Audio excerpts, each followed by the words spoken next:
questions for him, Teka? Yes, yes. So, bakit nga ba doon? Bakit mahirap patulugin si baby at this point? Okay, from 0 to 3 months kasi ang baby, madalas talaga hindi pa niya alam kung ano yung daytime at ano yung nighttime. Yung main problem nila ito. Hindi pa nila alam na tayo kasi sila dapat gising din.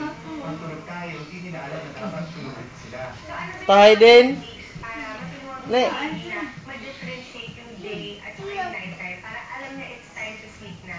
Ang pag-train mo, yung ginagawa mo tama na yung pag-cradle mo sa kanya, yung parang siya nasa arm mo, kinakantahan mo, sometimes you can play quiet games, pero dapat quiet lang. Kasi pag nighttime, di ba dapat Sarbel. ng mga tao, Ali dong. At la gawas. Ali. para makaya niya na, Gawas. Ali. Hayden. may specific time na akakit ka sa kwarto, Katawa. Katawa. Hinay lang. Ah, katawa. Ah, Hayden. Ah, Hayden. Ah. Ha? Ikaw? Tawa.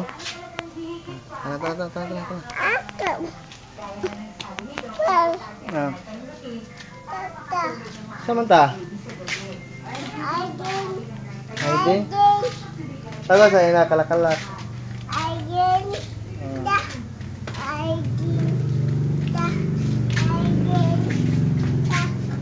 Sarado man. Toga, Haydin, Toga. Haydin. Uy, ayo, pakon ka.